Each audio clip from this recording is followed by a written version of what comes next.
3 weeks after the South African Grand Prix, the referendum took place to approve the changes to the South African Constitution, extending the voting franchise to all adults regardless of race, and officially ending apartheid. It passed with about 68% of the vote. The following day, President F.W. de Klerk, on his 56th birthday, said, "We have closed the book on apartheid." And the first fully free elections in the country's history were scheduled for April 1994. A couple of days after the race at Kyalami, fighting broke out in another post-Soviet republic, as the government of Moldova attempted to establish its authority over the majority Russian areas that had declared independence as Transnistria a year before.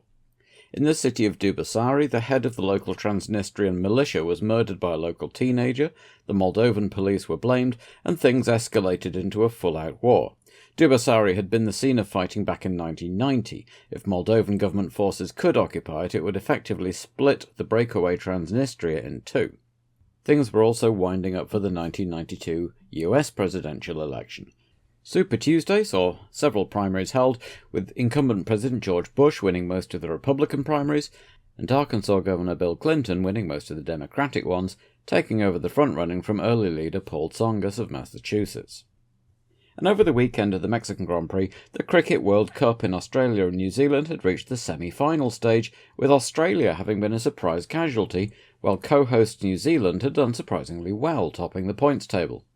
The Kiwis took on Pakistan on Saturday in Auckland, but couldn't quite take the final step, losing by 4 wickets to see Pakistan make the final for the first time, while on Sunday in Sydney, England took on South Africa. Could the Africans have a fairy tale return to international sport? They came awfully close, but rain came to England's aid, interrupting play and leaving South Africa needing 23 runs off 13 balls, which was eminently doable, but defensive English bowling limited the last South African batsmen, McMillan and Richardson, to just 4, sending England to their third final. The F1 circus arrived in Mexico for the second race of the season, with new FISA boss Max Mosley making some organisational changes. He set up a commission to look into the future of motorsports, comprising men who'd supported his candidacy. John Cooper, the head of ACUS, Automobile Competition Committee US, the president of the Swedish Federation, Lars Österlund, Japanese Federation President Kazuo Suzuki, no relation to Aguri, it's an incredibly common surname in Japan, and Mexican Jose Abed. One possibility that was discussed was some kind of electric racing in reaction to the increasing price of oil following the Gulf War. There was also a job that needed filling. John Korsmit had retired, and FISA needed a new permanent stewarding representative. The two candidates were former Lotus boss Peter Waugh and former Renault boss Jean Sage. Waugh, supported by Bernie Ecclestone, was chosen by Mosley, who didn't even interview Sage, which really got at the noses of Ferrari and some of the other non-British teams who were beginning to talk about an Anglo takeover of F1. The Mexican Grand Prix organisers, the Abed brothers, were very proud of the work that had been done to the Autodromo Hermanos Rodriguez since last year. Most notably, the banking on the notorious Peraltada corner had been removed, lowering the camber from 18 to 5 degrees. Last year, too, there had been a spate of pickpocketing in the paddock, and Bernie had asked the organisers to improve security, so they'd hired 50 karate black belts to patrol. Following the South African Grand Prix, the teams had criticised Goodyear's new tyre policies, especially the lack of qualifying tyres, which several drivers said meant they were unable to give 100% during qualifying, especially on tracks like Kyalami and Mexico City, which could be very dusty. Ferrari were experimenting with using different tyre pressures to affect handling, but it wasn't ideal, though both Benetton drivers were willing to differ from the majority opinion, pointing out that when your tyres lasted longer than a couple of laps, it gave you the option of scrubbing a lap and trying again if you hit traffic or had some small technical problem.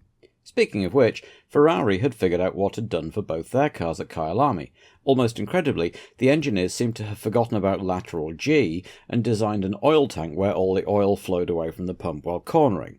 This had been rectified, but the F92A still had problems. Handling was still an issue, the gearbox remained fragile, and the engine seemed to only be developing as much power as last year's unit that was mounted in the Dallara, instead of having 20 horsepower more as advertised. Dallara, for their part, had redesigned their front wing, which had improved handling no end, and both Leto and Martini professed themselves delighted. The March team had let it be known that, for budgetary reasons, they were cancelling development on their new car by Gustav Brunner, and would complete the season with the 1991 chassis. FISA had actually pitched in to help the team by covering their travelling costs. Max Mosley was, after all, one of the founders of March. There was less indulgence for Andrea Sassetti, who'd been told that in addition to paying his bond, which he'd now done, the old Coloni C4s with the Dallara rear ends didn't count as new cars to satisfy Andrea Moda's constructor status, and they'd have to show up with new cars in Mexico. A lifeline was thrown to the team by Nick Worth, head of the Simtech Design Bureau, along with Max Mosley, who had been working on a prospective BMW Works car. When that project fell through, he sold the design to Sassetti, who loaned Simtech some technicians to speed up the work, but by the weekend of the Mexican Grand Prix all the team could muster was a couple of monocoques, 2 Judd engines and a few bits of transmission. Pleading transport delays was enough to avoid another fine, but once again drivers Caffi and Battaggio were left with nothing to do, and once again pre-qualifying was cancelled. With Guy Ligier in a foul mood all weekend after being officially rejected by Prost, who would spend the rest of the season driving a microphone for French TV, and who settled his contractual beef with Ferrari out of court to boot, finally wheels could turn on the track. It appeared that Ferrari's designers weren't the only ones who'd forgotten about lateral Gs, because the removal of the banking on Peraltada had massively increased the G-forces on cars and drivers and made the corner much more dangerous, not less. Senna, who was rapidly becoming a leading safety advocate among the drivers, was critical of the whole track. Quote, "The circuit is incompatible with the requirements of current Formula One. Avoiding an accident here is just luck." He demonstrated this on Friday morning's practice, when he clipped a curb in the S's and went head-on into the barriers at somewhere around 150 miles an hour, 240 kph. In severe pain with whiplash and bruising, he was extracted from his cockpit, put in a neck brace and oxygen mask, and taken off to the medical centre. Ron Dennis asked his testers, Alan McNish, Matt Blundell and Jonathan Palmer, to be on standby, but after consultation with his personal doctor overnight and having not set a time, Senna was back in the cockpit on Saturday, though he'd had it lined with a thick layer of foam to absorb impacts. The bumps of Mexico meant that once again the FW14B, with its active suspension and traction control, was the car to have, and Mansell and Patrese absolutely dominated both sessions. Ricciardo had rediscovered some of his moxie after Kyalami and pushed his teammate close, but had to be satisfied with second place, 0.016 seconds off, with Schumacher the only other driver within a second of the Briton, just at 0.946 seconds off pole. Martin Brundle was nearly 1.3 seconds off his teammate, but still lined up 4th, relegating the McLarens to 5th and 6th, Berger having had an almost carbon copy of Senna's accident, but was fortunately unhurt. 7th and 9th were the Dallaras, much improved from Kyalami, and they bracketed the similarly improved Jordan of Gugelmin, the best position ever for a Yamaha-powered car after the team had worked hard on their settings. Jean Alesi could only manage 10th as his V12 gasped in the thin air at altitude, with Capelli down in 20th. Quote, "No grip, no power, no handling, no straight-line speed," was Ivan's verdict. Herbert did well again to put the aging Lotus 12th, with Tarquini giving Fonmetal another good position in 14th, while his new teammate Andrea Chiesa would make his debut from 23rd. Modena was back in 15th, Hakkinen 18th alongside Wendlinger, who couldn't get the march set up right. The Ligier boys couldn't find any grip in their JS37s, ending up 22nd and 26th, while it looked like Kyalami's decent result might be a flash in the pan for Footwork, who slipped back to 25th for Alboreto and 27th and D&Q land for Suzuki. He'd be joined on the pit wall by Paul Belmondo and both Brabhams, with the unfortunate Giovanna Amati not even able to go out on Friday as the team worked on her car. With Alesi vocal about his dissatisfaction with the Ferrari, Senna was equally clear that he was unhappy the MP47 still wasn't ready, and everyone was cross about the tyre situation, though a few smiles in evident in the paddock, not helped by the soaring temperatures and Mexico City's worst air pollution in years. Flavio Briatore, by contrast, was cock-a-hoop at his team's best ever grid placing, and was semi-jokingly offering odds on Schumacher being on the podium at the end of the race, while Senna, still in pain and suffering from a lack of sleep to boot, was muttering that he didn't even think he'd finish, and gave track and organisers both barrels at the drivers' conference on Sunday. With both cars on the front row having traction control, it looked a foregone conclusion that one or other of the Williamses would be in the lead out of turn 1, but Willy Weber was telling journalists that Schumacher was hoping to get a good start too and get ahead. We would see as the green flag came out, in soaring temperatures of 85 degrees Fahrenheit, 29 Celsius. Flashing yellow, then green, and away they went, and Williams is drag racing for the line, while in the middle of the pack Wendlinger was jostled and clipped Capelli, pushing the Ferrari into the wall and sending himself out too. But it was Mansell into the first corner with Patrese behind, while Senna had got a great start to leapfrog both Benettons into third, and Herbert had a spin while trying to pull a fast one on a lazy, and forcing Guillard to go round the outside to avoid him. Johnny got his Lotus moving again at the back, cursing himself for his impatience. As Capelli took the short walk back to the pits, perhaps musing on the irony of being taken out by his own replacement in the former Leighton House team, Mansell led Patrese, with Senna jumping all over the back of him, followed by Brundle, Schumacher, Berger and Alesi, as Gugelmin made the retirement total 3 by the end of lap 1, his Yamaha engine uncooperative. Schumacher passed his teammate into 4th on lap 2, as Mansell began to ease away from Patrese at a rate of knots.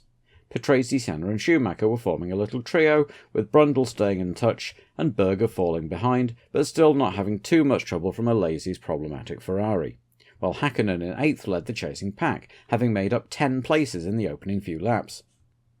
Schumacher was pressuring Senna hard as Berger chased Brundle, but on lap 12 it was all over for the Brazilian, his transmission breaking and bringing his pretty dire weekend to an end.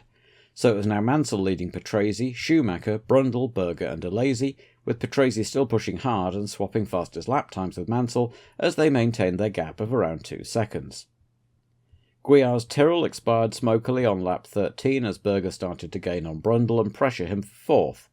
Behind them, Johnny Herbert was also charging back up through the field, making it back up to 12th as the race passed 1/3 distance. Berger was snapping at Brundle's heels, the two veterans watched by the cameras, as 2 of the younger drivers, Alesi and Häkkinen, were having a similar battle over 6th. Unnoticed by the TV director, Andrea de Cesaris had motored up to the back of them, got past Häkkinen, and when the sole surviving Ferrari appeared on the screen on lap 31, it had a Tyrrell attached to its rear wing, as both came up to lap Katayama. In scenes that would no doubt haunt the nightmares of Tifosi, De Cesaris pulled out on the main straight and simply out-dragged Alesi to take 6th without breaking a sweat. Alesi fought back around the twisty infield section but just couldn't stay with the Ilmor-powered Tyrrell. As Morbidelli copied his teammate and parked in the gravel at Peraltada, it was nearly half distance, and Patrese had given up the pursuit of Mansell, nursing a blistered tyre, while Nigel continued ticking up the fastest laps. Häkkinen passed Alesi off camera, and shortly afterwards the Ferrari V12 gave up the unequal struggle entirely and the Frenchman pulled off. 4 retirements out of 4 for Ferrari so far. So, Mansell led Patrese by about 10 seconds after 32 of the 69 laps, with Schumacher another 10 seconds back in 3rd, then Brundle and Berger about 9 seconds behind the German, and De Cesaris 6th, nearly half a minute behind Berger, with Häkkinen still chasing hard in 7th, now covered in Alesi's oil, and Herbert now up to 8th. Martin Brundle was still clinging on but was now finding his engine overheating. It would later transpire that he'd picked up one of Thierry Boutson's visor tear-offs in his side pod, which was blocking airflow, critical at a high altitude. Nonetheless, he was using all his experience to stay ahead of Berger as ahead of him, Schumacher lapped the Ligiers where Comas was once again leading Boutson. Andrea Chiesa came unstuck in his first Grand Prix, spinning his Fonmetal into retirement on lap 39, ending up stalled in the middle of the track and facing the wrong way. A few laps later the cameras found Berger just as he lunged past Brundle into turn 1 at the start of lap 42, only for Martin to immediately retake the place to a rousing cheer from the crowd, who had no particular affiliation with Brundle or Benetton, but were appreciative of a fine bit of driving. Before long the pair were approaching the Ligiers, and Brundle caught Boutson just at the wrong moment, going through the S's. Berger was able to pull right up behind Brundle and pick up a tow, then took the place back again going into the Peraltada, a gutsy move from the Austrian. Just a few laps later Brundle coasted in, his engine overheating, promoting De Cesaris to 5th and Häkkinen to 6th.